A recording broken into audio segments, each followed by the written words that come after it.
been a big year at Colorado State University. First a new football stadium, now a new name for the stadium. I'm Jonathan Yates with the Culture of Sport, and we're here at Fort Collins, the home of Colorado State, to talk with Joe Parker, the athletic director, about how he made all that happen. Mr. Parker, thank you for taking the time to be with us. Thanks, Jonathan. Glad to be here. So, Canvas Stadium, how'd you make it happen? Yeah, well, it was a total team effort, a lot of collaboration. You know, one of the things that my mom made clear to me was ask for help when you need it, and so we reached out to the good folks at Learfield and their Campus Plus division and engaged with them. What we recognized is that we probably didn't have enough internal bandwidth to keep the right level of attention and focus to it on a daily basis. And so we got Campus Plus around that and did a lot of collaborative work with them and dialogue and set them loose. And they started kind of tilling through pre-existing relationships that the university had with a lot of organizations in the state and kind of developed a plan around you know, kind of pitching credit unions on the possibility of partnering with the university and in much more of a broader manner than simply just a stadium naming rights. Why credit unions in particular? I think it just started to align that way, that there was interest from that segment and also I think some capacity obviously to participate at the levels that we needed to find a naming rights partner that would satisfy every box that we needed to check as it related to financials and just fit and philosophy.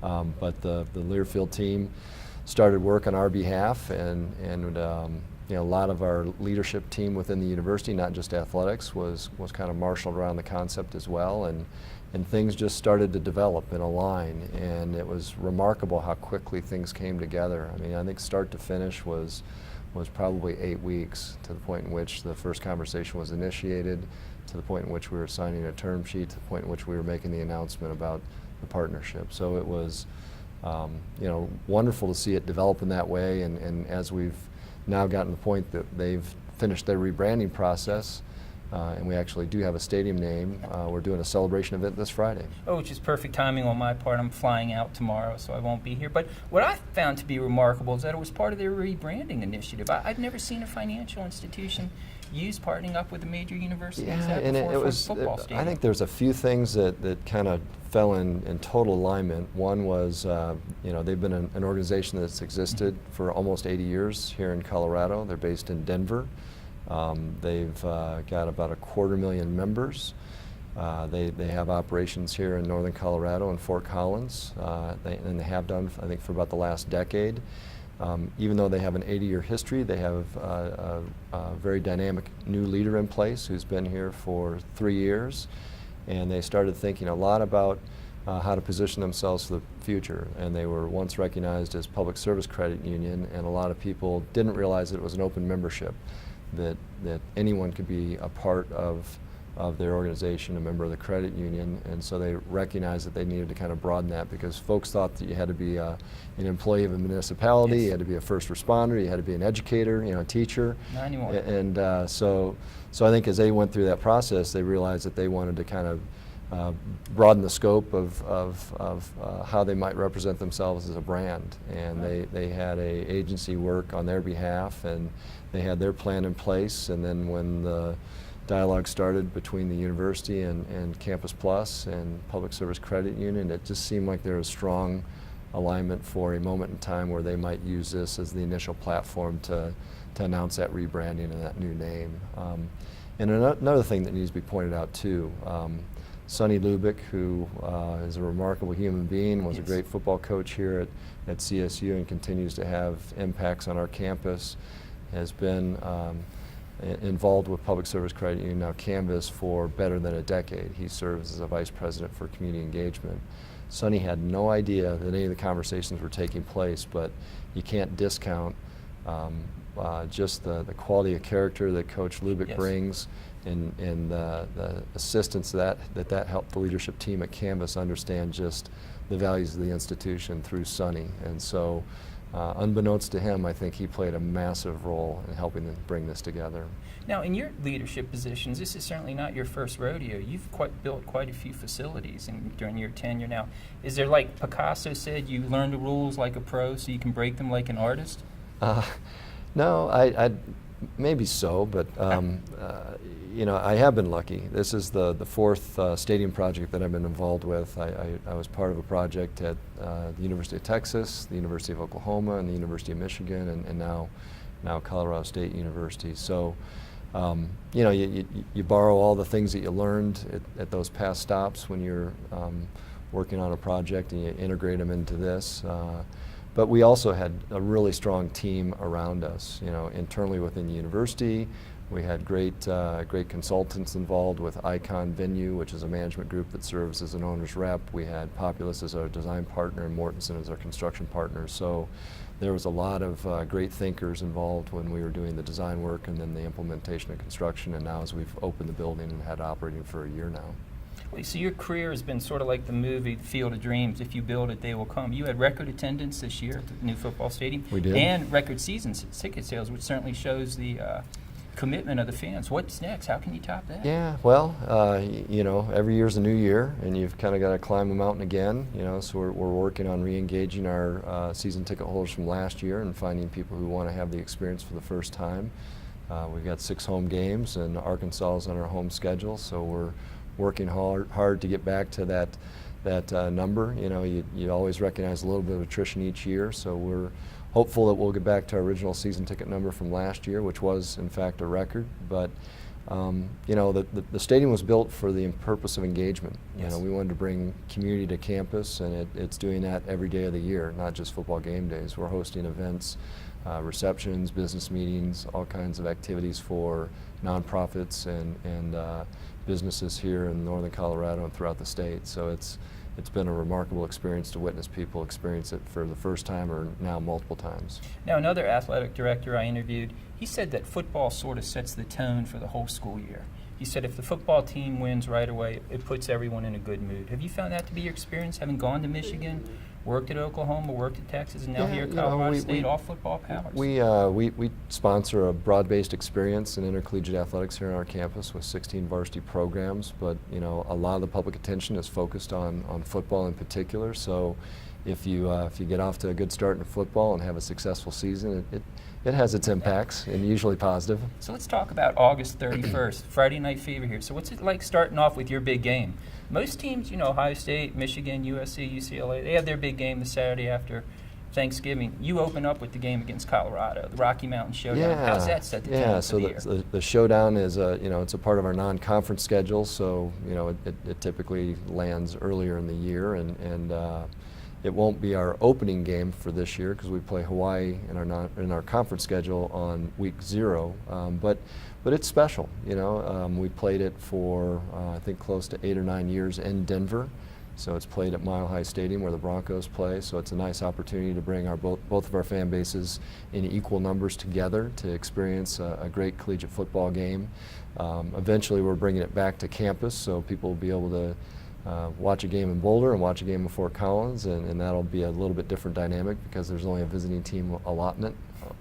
So that'll change the look and feel of the game a little bit, but you know, it's nice to line up early in the season and just kind of measure where you're at and use that as a springboard for the remainder of the season. Well, Campus Credit Union is certainly getting a huge bang for their buck in the beginning of the season, that's for sure. Now, Colorado State's also unique, and you have 3 major games a year, 3 major rivalries, not only the Rocky Mountain Showdown, but also with Wyoming and with the Air Force Academy. What can you tell us about those? Yeah, great games. You know, we're close in proximity, so you know, the people that have attended both those institutions, certainly Wyoming and Colorado, are working, you know, daily in offices and businesses together.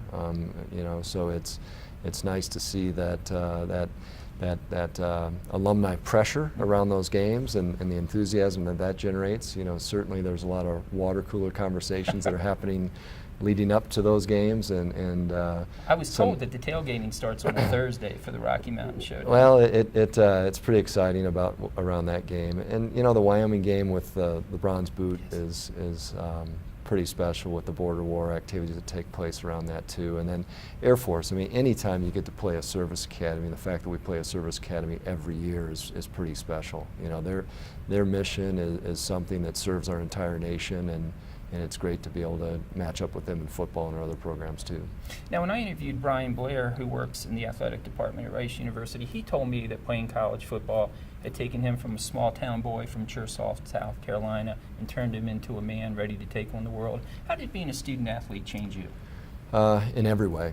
You know, you just don't really have a strong perspective on the world. At least I didn't coming out of, you know, high school. I grew up in a town called Battle Creek, Michigan, which is the headquarters of Kellogg's. It's a town of 50,000, and you know, when I put my foot on a university campus, it was the first time that I experienced really diversity, and in every way, you know, and the people around me, and the thought that was being brought forth. And you know, those 4 years, I look back on just the balance that you have to maintain between athletics and academics, and trying to experience, you know, some level of social life is transformational, and I think in every way put me in a position to feel that I could address anything that might be in my future, you know, opportunity or challenge. And that's what I love about it. You know, I feel, you know, that I've been personally shaped by the experience, and I love what we do now, you know, when I see the way it impacts, you know, the 380 students that are here at Colorado State, and that our responsibility to make sure that they're having an experience similar to the one that I had.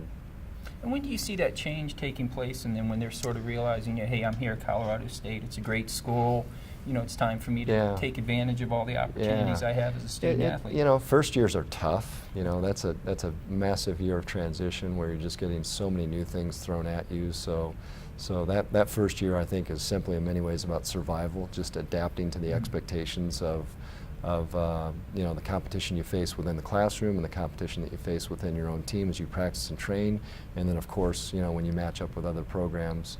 So that year, as I said, is a lot about survival. You know, sophomore year, I think second year is one where you're kind of, you know, taking those skills in the first year and beginning to apply them a little bit more. But by the second half, junior, senior year, you know, you're starting to realize how all of these life skills that you're gaining can have a long-term impact on where you want to direct your future.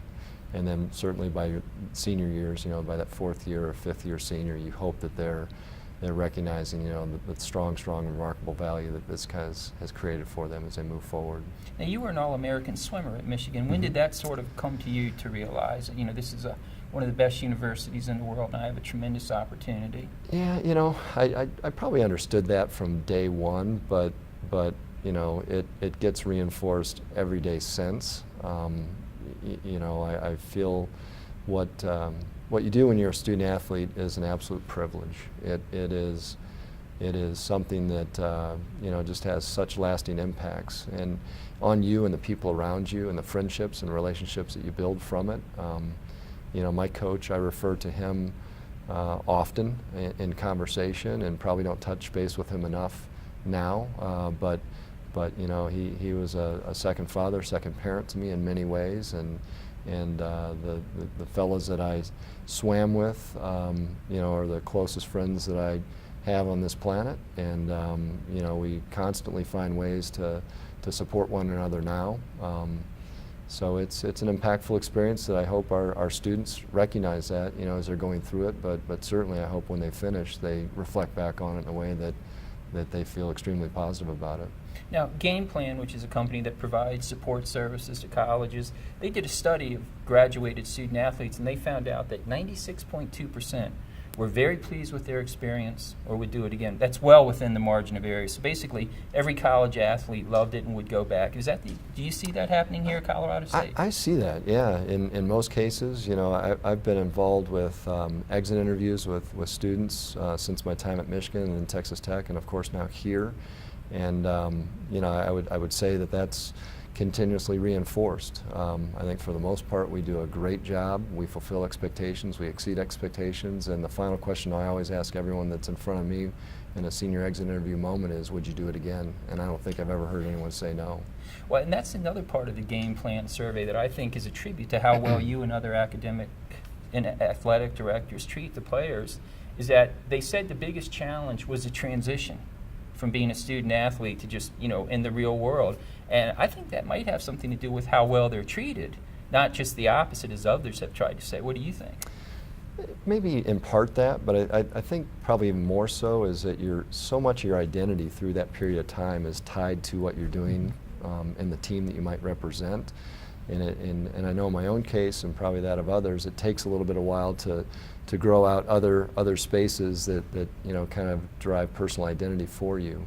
And you know, it took me probably till my early 30s, but before I started really kind of first identifying as a swimmer, you know, as a athlete in that space, you know, and then you take on career roles, and you marry and you have children, and so you start thinking about yourself in the case of, you know, male gender as a husband and a father, and you know, those identities then begin to, you know, way outgrow what you may have felt, you know, when you're an 18 to 22 or 3-year-old. Yes. And you know, clearly your leadership style is working. You've been successful everywhere you've been. And the press conference when he took over at University of Texas, Chris Del Conte said, "I'm a crier.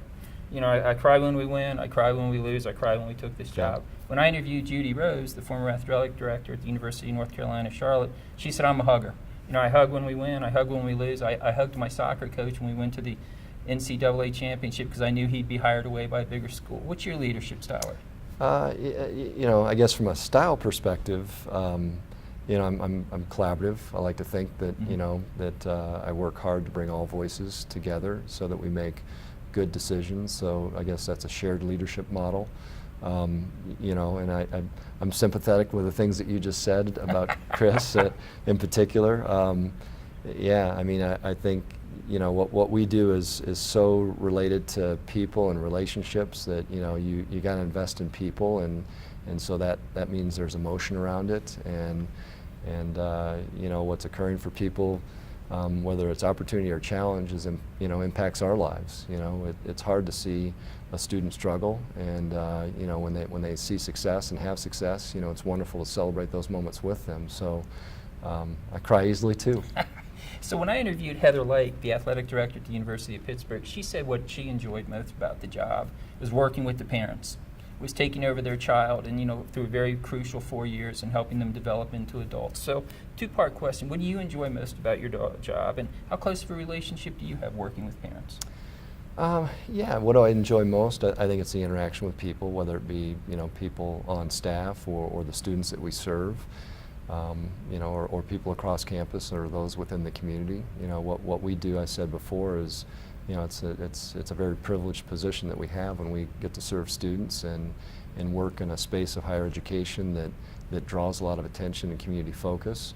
You know, parents are a part of that process. They're obviously an integral stakeholder group. You know, they're entrusting us with you know, their son or their daughter, and hopeful that we put them in a position to gain, you know, the level of independence that leads to, you know, a happy purpose-driven life. So, you know, they're crucial. You know, we like to have relationships with the parents of our students, but you know, I think there's also, you know, a balance of separation where you know, you want the student to really begin to experience the benefits of independence and the structure that they need to bring to their own life to make sure that they're putting themselves in a position to be successful beyond college. Now, I remember you telling me that it was a collaborative effort where you decided to pursue a career in college sports management. Do you have many students coming up to you now and asking you, you know, I want to, you know, become an athletic director. How do I go about pursuing this? Yeah, you know, since probably for the last 15 years of my career, I've heard a lot from students that are seeking direction. And you know, and it's hard. You know, I think for me, I know, and probably for a lot of people, experiential learning is the way that is the most beneficial. So, when you're looking and thinking about career pathing, it's hard to understand what each of those jobs might mean and where each of those jobs might lead as you build a career.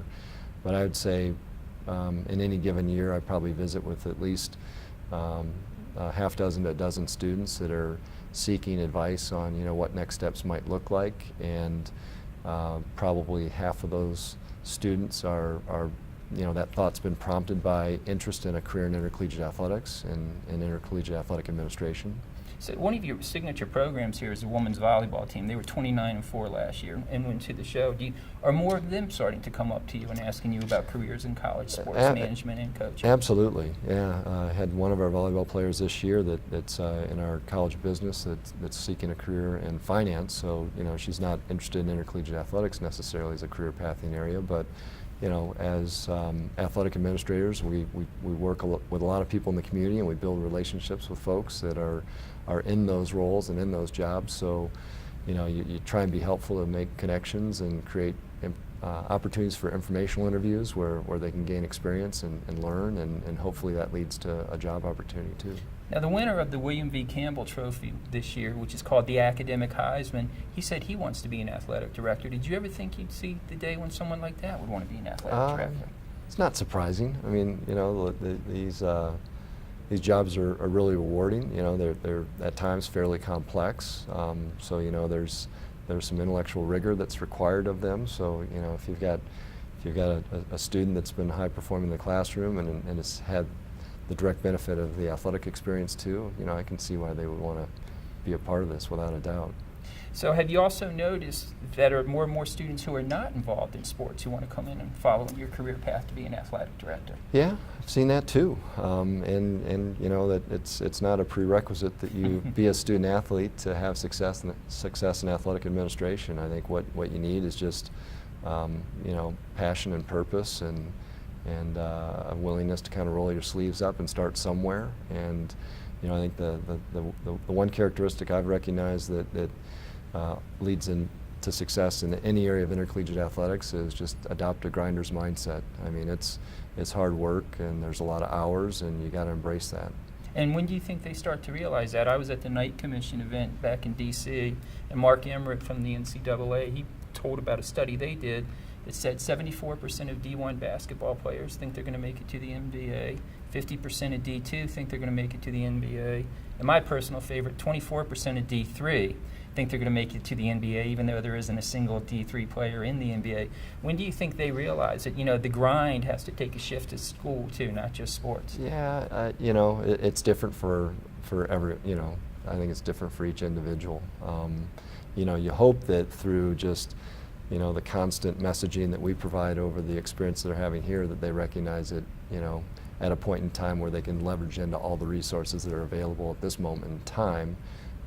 But you know, I've seen it also in practical practice that it doesn't happen that way. You know, they've got to assume the life journey, and they've got to kind of run out every trap before they realize that, you know, that door may not be open, or, you know, it's closed on me now, and I've got to turn and redirect and think about other things to put my energy towards. You know, when you so graciously gave me a tour of the new stadium, what just blew me away the most was the fueling station. How has that been going over with the players? Oh, phenomenally well. You know, we provide that resource for all of our students, not just football. You know, the facility that you saw was embedded in the stadium, but we've got a fueling station here in the arena, and it's probably that is probably one of the most transformational things that we've done, you know, globally within intercollegiate athletics in the last 5 years, and you know, it's kind of built out a whole new area with you know, you don't necessarily just need the physical space, but you need the expertise in sports nutrition to help guide people to good decisions as they're fueling their bodies, and there's a lot of science behind it, and I think we've seen the impacts in our student performance. Now, when I taught the politics of sports at the University of Iowa last semester, I had 3 varsity athletes in my class, and their only complaint about the food was that the guacamole was not chunky enough. Have you heard anything even remotely like that from that fueling station? I haven't heard anything about guacamole from our students, but it's going to be a pretty high standard here in Colorado. That's for sure. And that's a good sign. And what we've tried to develop too is a model that suits us, right? So you know, I think it's worthwhile reminding, if they're a first-year student, they're in the residence halls and they're on a meal plan, right? So they've got great access to other nutritional options, you know, through the dining halls. If they're living off campus, they're getting a monthly stipend that, you know, some of that is supposed to be used to help stock their kitchen with the right options for fueling. So what we've done with our fueling stations is try to design ways to kind of bridge the nutritional gaps, and really focused on pre and post workout recovery, and making sure they get the appropriate things in their body to manage, you know, the recovery process and the preparation for workout. So it's not a situation where we've kind of just try to create a full menu of options where they just simply roll in and have 3 squares a day through the fueling station. And the intent that we wanted is, you know, we want students to learn. We want them to learn good life habits, and You know, so Well, they they are can't. teenagers. So Yeah, you know, they can't just simply rely on, you know, the sports nutritionist on the other side of the counter to feed them every meal. So, you know, we want them to take responsibility for good habits themselves. So let's go old school with the last question. You were an All-American swimmer at Michigan, as we said, one of the best universities in the world, both academically and athletically. How does the treatment you received at the University of Michigan compare with the treatment that a student-athlete receives at Colorado State University today? You know, I mean, we've evolved. You know, my experience happened better than 30 years ago now. So, you know, there wasn't the same level of attention and support. You know, I don't. You know, I'd have to guess at how many people were within the department, you know, employee staff-wise, but, you know, I think about one area only. There was academic services, and I think they had 2 academic advisors that were spread across every varsity team. And that included football and basketball? That included football and basketball. So, you know, it wasn't necessarily a resource that you know, some of the Olympic sport teams were even offered, or even a lot of the football or men's basketball or women's basketball programs, you know. And could every lean into sport that. here at Colorado State has access to Every student that's a part of our team, whether they're scholarship or walk-on, has access to a plethora of resources in our academic services area. And does that same thing apply with community service programs like the Green Global Initiative? Everything, yeah. So it's, you know, we've gotten much more sophisticated in what we're doing for our students. But then in turn, you know, I think in many ways, you know, the demands have increased. You know, I kind of had a choice of how I spent my summer. You know, our students now are probably mostly engaged in academic and athletic activities even through the summer, so there's not a chance necessarily to break away and disengage and separate and find, you know, a summer job. So, you know, I think that's been one of the modifications that, you know, we've tried to kind of put resources in place to help them manage, you know, just the demands of their time. And I think it's been changed for the better. Well, I'm sorry that I'm going to miss the celebration tomorrow, but congratulations on the naming. Thank you, It's been a Jonathan. pleasure. Appreciate it. It's Jonathan Yates with the Culture of Sports at Colorado State University. Thank you for joining us.